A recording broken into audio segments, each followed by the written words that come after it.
Parents may feel if they have a child who's on the spectrum that they can't bring them to a story time because they're going to be disruptive, and that's the last thing that we want.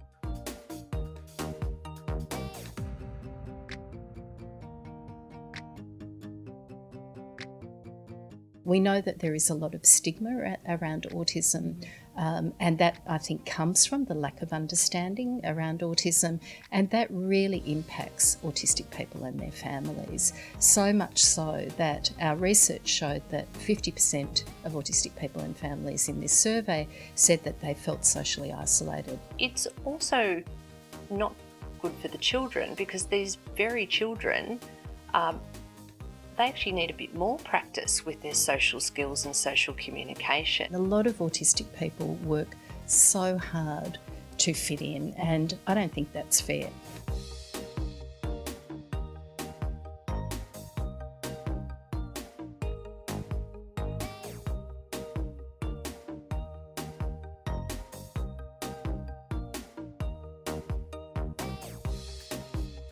It's really a variation on a very tried and tested program that librarians have been delivering successfully for many, many years.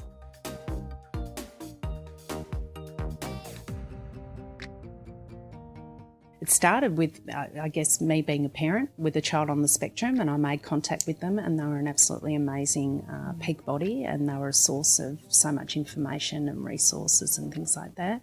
And then working in libraries, I sort of thought, well, how can we incorporate that support system? Libraries are great places for autistic people to go. That's because, one, they're quiet, and a lot of autistic people like quiet and need quiet and don't have that sensory overload. But also most autistic people have what we call a special interest. So they will want to find and seek out information. So libraries are a perfect partner for us.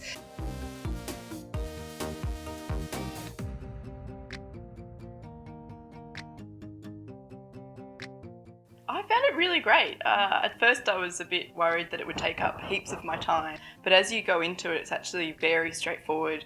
You can click through it at your own pace. Really hadn't known a lot about autism spectrum much beforehand, so the training was good. Having completed the training, all of my staff feel a lot more empowered to run sessions. The feedback coming in so far has been wonderful, and having attended one of the sessions myself, I can tell you it was a lot of fun.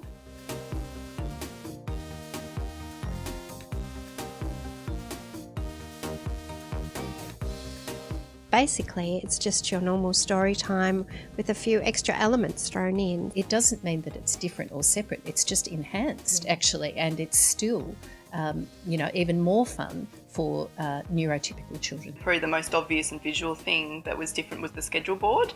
I had little cards with what we were doing, and at the start of the story time I went through each one, and then as we completed each task, I took it off and put it in a finish box. Children can relate to knowing what's going to happen next, and it seems to calm them down. It benefited me as well. It kept me on track. They might have different learning needs. So children who are kinesthetic learners, those sensory aids can assist that, so a child can actually focus better by moving at the same time without it disrupting the other children.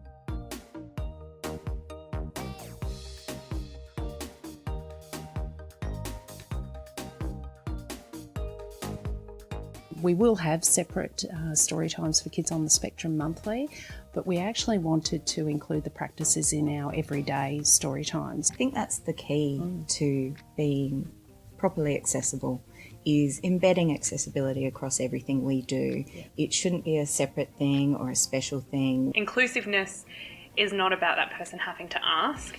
You actually just want it to be part of the environment, and I think that's what true inclusion is. I think that's what we are about as libraries, and that's why we decided to actually incorporate the schedule boards, the PECS cards, the timers and things just into our everyday story times.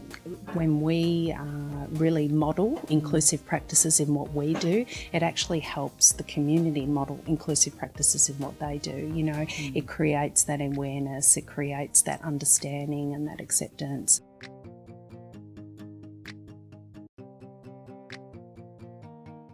We are absolutely delighted that the Public Libraries Network of Victoria are embracing the sensitive story time. It's been lovely to see a project that's been quite a while in the making on the ground, putting smiles on the faces of parents and their children.